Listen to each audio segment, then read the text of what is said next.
Well, what I'm going to talk about today, and somebody spoke about it earlier, is business disruption. So for those who think today's business is the same as tomorrow, as yesterday's, you might as well pack your bags and go home. Because disruption should be in the centerpiece of your model. I'm also going to look at how to deal with disruption, and I'll tell you how I didn't deal with disruption. And then I'll move on to why it's important that while you focus on your day job, it's important that you focus on not your day job. That will become clear. And finally, reputation matters. Your personal reputation matters more than your product and your business. So remember that. And I'll finally end up with, where's my little thing? I'll finish with politics and why I think politics matters for you. So that's me then. So I run the Nachural group, and I'll explain what all that is. And we also do manufacture loudspeakers. I started in the music industry. And for those of you who ever bought CDs, you know we don't buy CDs anymore. So I'll tell you how we had to cope. I'll tell you my journey through the Chamber of Commerce, my journey through the LEP, why you need to understand how to change, and what I think the vision looks like. Future. So how did I start? I did my accountancy degree. 16 interviews later, the accountancy profession decided they didn't want me. So I then went to do an MBA, and I then went and worked for a management consultancy company. Trouble was, I had passion for music. So I played something called the tabla. So I started playing in my own band and set up a label at the same time. My father was appalled. Absolutely appalled, because for those of you who know the Asian culture, education matters. So his viewpoint was that all I was doing was selling cassettes and tapes, a bit like Fools and Horses, back. Can you picture that? It got so bad that at social gatherings, if they would say, well, what does your son do? He would mumble something and escape as quick as he could. That was the state of affairs. Now, why did I get into the music industry? I had this vision that a music that was sung in a foreign tongue, with foreign instrumentation, with everything foreign about it, would go top 10 in the mainstream charts. As you can imagine, I'm surprised no one's falling apart, because everybody was falling apart laughing when I said that. So I set on my journey, started building a label up, Asian dance acts, we call it Bhangra. And 10 years, it was hard. It was hard because I was trying to sell a track to Western ears that they couldn't understand. Anyway, eventually, I struck gold. I sold one of my tracks to a very little known Italian company who said, yeah, we'll take the track, can't understand it, doesn't make any sense to us, but we'll take it. And I'll tell you what, and yeah, they thought I was from India, although I'm from the black country. They said, Mr. Singh, we can't give you any money. I said, you know something, just bloody take it. Anyway, so off they went, and then I met a small Turkish label who came out with the same thing, can't offer you any money, but we like the track. I said, off you go. Now, what I didn't know was that in Turkey, Istanbul, the DJs started to smash it in the clubs. So suddenly, Bhangra from the UK, from the black country, was hitting the nightclubs of Istanbul. But what I didn't know was that the DJs from Istanbul gig a lot in Berlin. There's a huge Turkish community in Berlin. So then I get a call from Berlin. And I still remember I was walking along the street, phone rang, and he said, boom, boom, boom, boom, boom, we want to buy your track. And I said, well, who the hell are you? And he said, we're Warner's brothers, Warner's Music. Whoa, whoa. A track that nobody could understand, a track with foreign instrumentation, suddenly Germany. And I said, whew. I said, what do you want? They said, we want it for the world. I said, well, you can't have it for the world. I tried to play hard to get, you know what it's like. So I said, you can't have it for the world. We'll chat, we'll maybe talk about Europe. He said, fine. What I didn't know at this point, I got a call from the States. And they said, by the way, you know this track of yours, that's what. They said they're counterfeiting it in the States. The hip-hop market are saying it's theirs. I said, let them have it. Why? Because they were giving me unpaid free promotion. Anyway, so during this time, I'd been going to a place called Cannes, nice part of the world. And all the record companies used to get together, and I used to go in my little rucksack, the Indian who's got a strange accent that appears to be British, and I was trying to sell them this music that nobody understood. And eventually, when they'd see me coming down the aisle, they used to disappear under the tables. So anyway, but by this time I started to get some interest. So then I got a call from Sony. Sony said, we'd like you for the UK. I thought, this is looking okay. This is looking okay. So did the deal with Sony, did the deal with Warner's, and then just about to do the deal with America, and I got a phone call from Mr. Jay-Z. Mr. Jay-Z said, I'd like to feature on your track. Well, I said, the track that nobody understands, a track that's got foreign instrumentation, and a track. He said, that's the one. So I said, okay. He said, but I want some money. I said, how much? Well, whatever he said, I fell off my chair and my turban followed me. So you can imagine the figure that came. Anyway, I played hard to get. And we managed to bring him down. The end conclusion is, on January the 4th, 2003, I left these shores and I was told we were going top 10.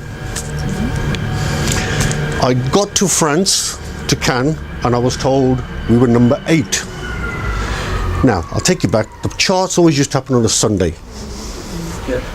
So Sunday morning, so remember I'm amongst the music industry, somebody whispered in my ear at 12 past 10, I remember that date and that time, he said, you've gone top 5. Not bad for a track that nobody understood, with foreign instrumentation, and basically nobody wanted.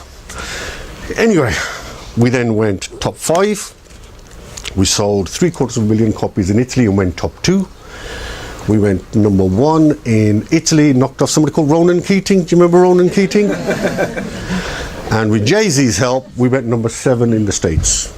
We became, within 3 months, the biggest selling global single track ever known. Now, I'm going to try and play the track to you, subject to technology. Right, where is it? Now, you may recognize it, but that's, I'll just play just before I do that. I told you as a musician, so those are the kind of shows I've been doing with the band, but I'll move on to the ad. So here we go.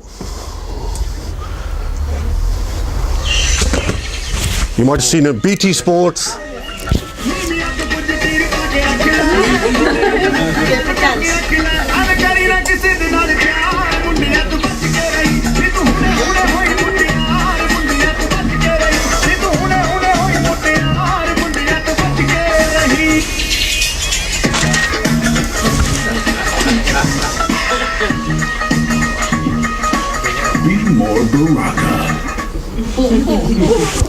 Biggest pharmaceutical company in the world licensed a track that nobody understands, licensed a track that the instrumentation is foreign, and licensed it from somebody who appears to be from India but actually got a British accent.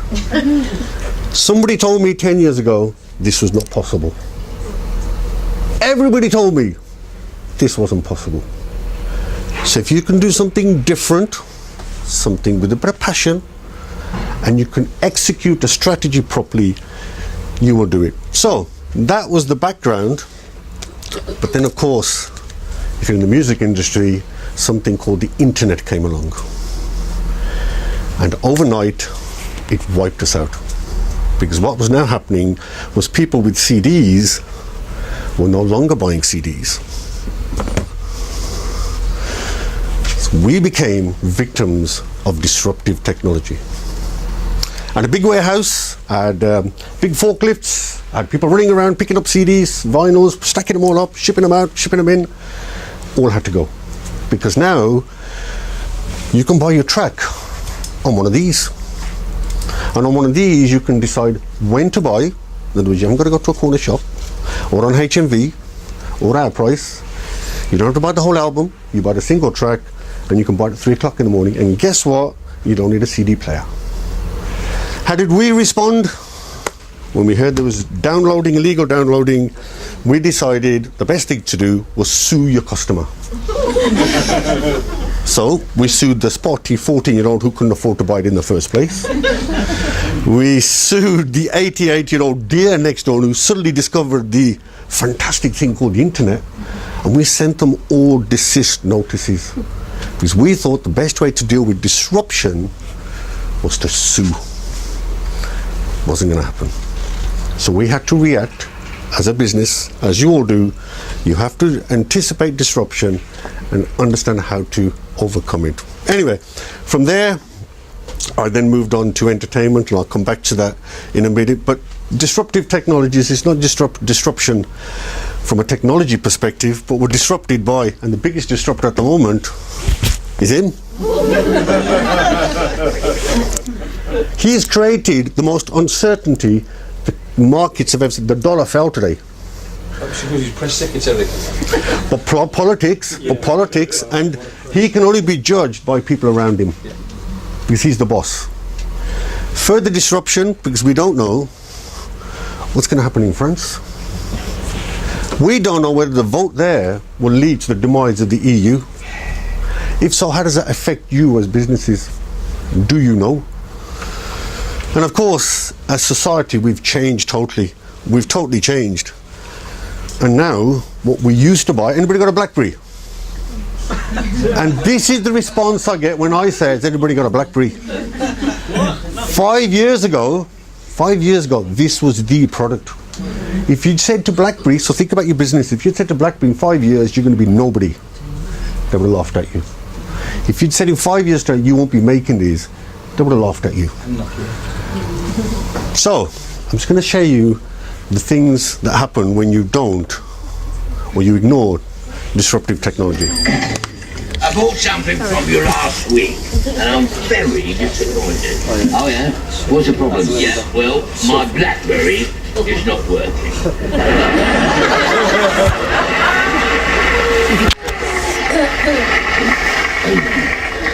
What's about it? Run out of juice?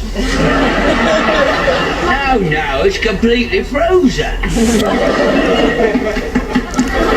Oh yeah, I can see that. I'll tell you what, let's try it on orange. It's got a few black spots, you see. Oh dear, yeah, sorry about that. Yeah.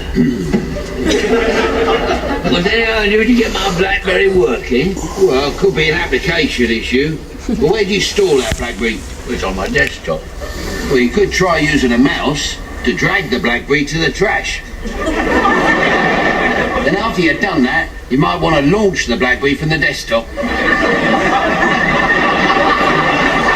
Well, I've already tried that a few times. I mean, all it did was mess up Windows.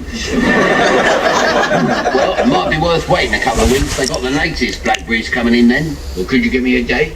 Certainly. Let me put that date in my diary. Anything else I can help you with? Yes, I've also got a problem, to be honest, with my Apple. Oh dear, that is an old Apple, isn't it? When did you buy that? Last week. Last week? Oh, they brought out 2 new Apples since then. Now, interesting. So what you found there, so just think of branding, thinking about your business model, thinking about what you sell. They kaput, BlackBerry. Who's got an orange phone? Nobody. That brand is gone as well. And what about Apple? Well, Apple's downloading model's in trouble. That could be gone as well. 3 top big brands 5 years ago never saw the threat. The question you need to ask yourself every night before you go to sleep, every morning, where's the next threat? And if you think everything's hunky-dory, I'd leave now. Because in a competitive marketplace, you're up against tangible competition that you can touch, and intangible you can't touch. And you've got to be able to predict and be proactive. You need to be on your toes all the time. So that's the disruption. Where's it gone? Here we go. That's the disruption. We talk from technological. I've given you the disruption from a political. The disruption from economics is intertwined with politics. The Eurozone is, just as we're leaving, going up. And we're leaving, so where does our new markets come from? How does that affect you? Inflation's up. Does that affect the price of products you buy in? And in fact, if inflation continues to go up above wages, are people going to stop spending? What's your strategy to deal with the micro and the macro picture? Are you asking yourselves these questions every day? Because if you're not, before you know it, and as those people who used to sell CDs or DVDs at Blockbuster, what happened to them? What happened to Kodak?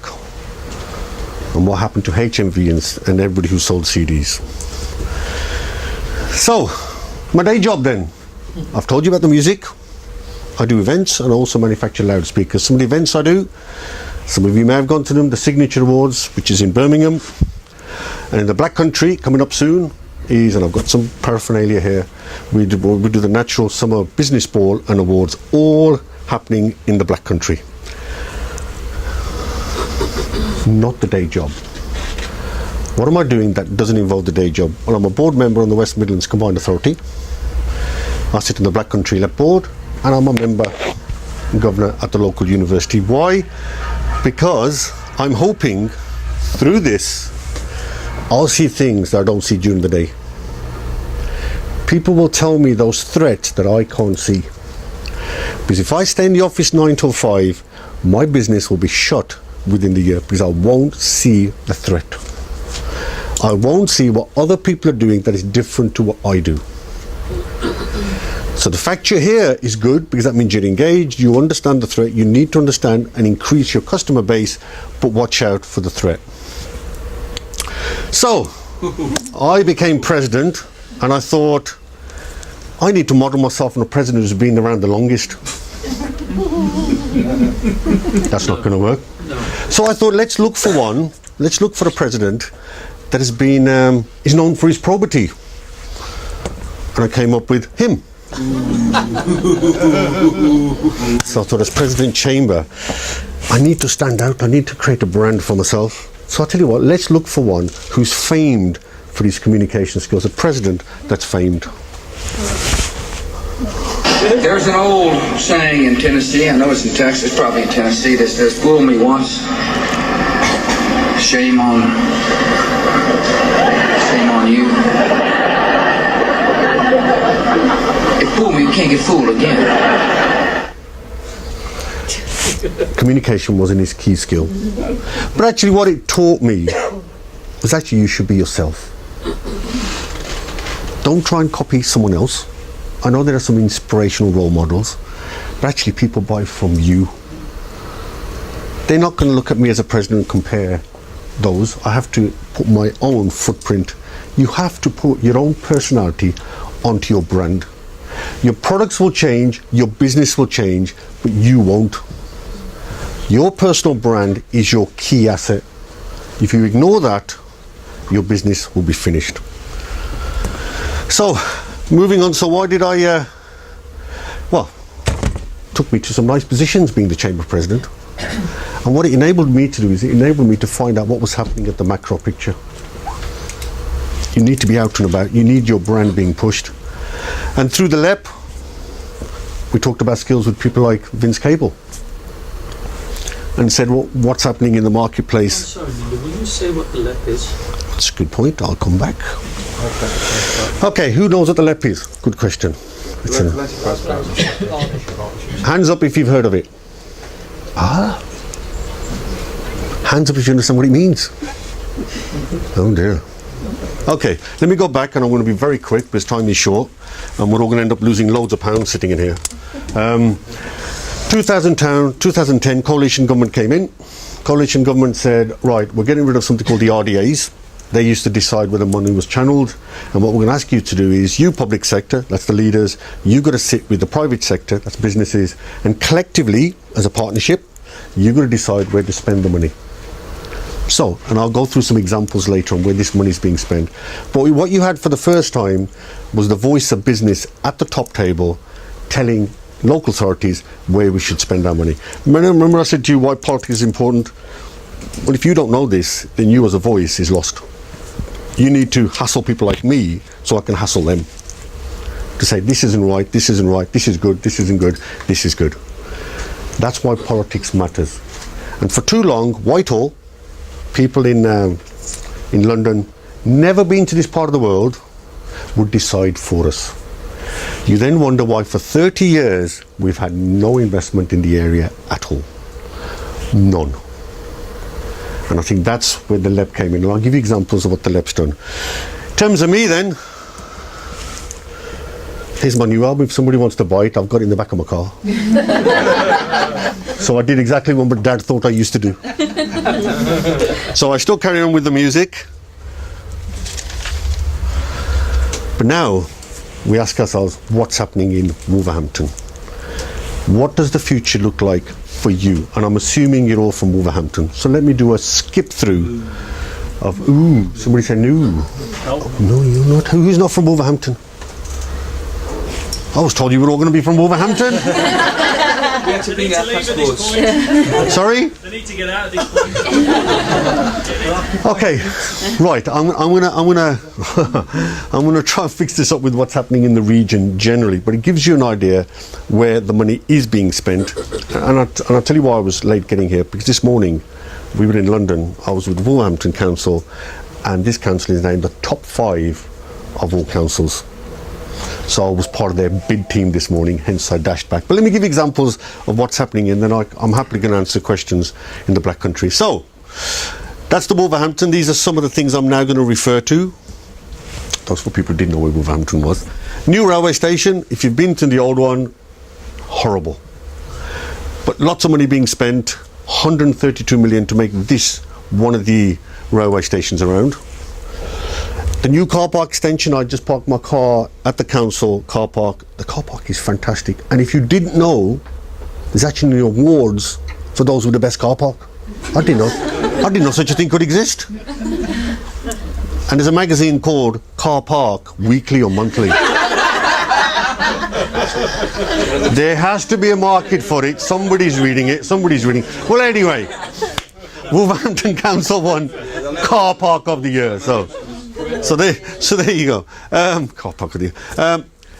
I-10, they took a gamble, council. They put 10 million quid into a building when there's money needed elsewhere.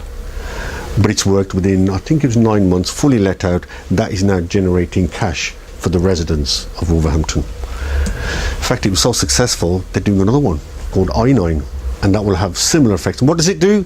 It means it brings people into the city because they know it looks good, and they're spending money here, and the local economy will now flourish big time. Housing, 600 house, we keep hearing all the time. There's no housing. Well, there's a plan here for 600 in Wolverhampton, but in terms of the Black Country, we're going to build 40,000 homes. Why? Because we have lots of inward investment coming, and we need people to live. Leisure centre, again, lots of work's going on, something called the West Side. They call it the public realm, in other words, where you wander around. Does it look nice? Do people feel comfortable? Are they going to be inclined to spend if it looks good? And then investing money there.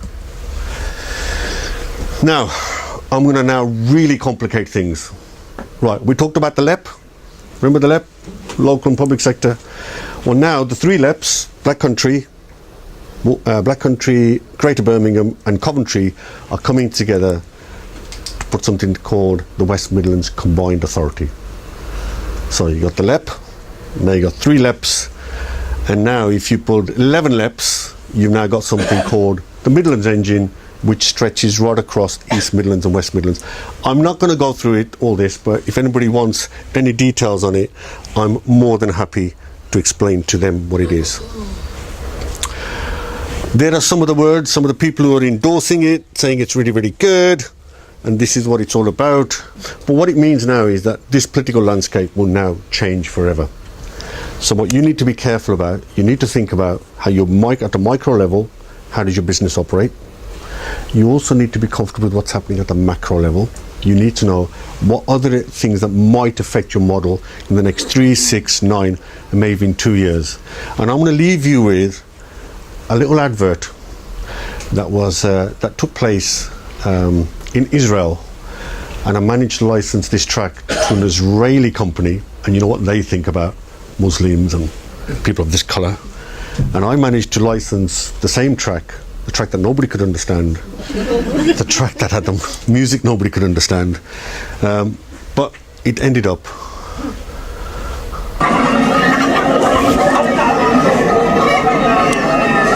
Hello sir, 135. 135 to where? To where? Doesn't matter sir, wherever you want. Unlimited. חדש באורנג' קליר אנלימיטד. מהיום מדברים ומסמסים בלי הגבלה, רק ב-135 שקלים לחודש. פרטים באתר. Another good reason to smile. Right, my parting shot. Placed a track with a big brand called Orange. Placed a track in a territory that you would think would be hostile. But what I really enjoyed about this advert was the smile. See the man smile? And what was he saying? Enjoy every minute you have, because you don't know what's going to happen tomorrow. And what I really liked about this advert was he used the word unlimited. By the way, if you go to India, it doesn't take too long before you start mimicking the local people anyway. Right, he said the word unlimited. So what he was saying to us is there's no limit to your potential. There is no limit to what you can achieve. I've just given you an example, a case study of where limits were placed. Where I was told these things can't happen. These things can happen. And if you have the right attitude, the right obsession, the right passion, and the right strategy, and above all, you keep at it, then that smile will belong to you. Because actually the future is unlimited. And I finished smack on 3 o'clock. Thank you for listening.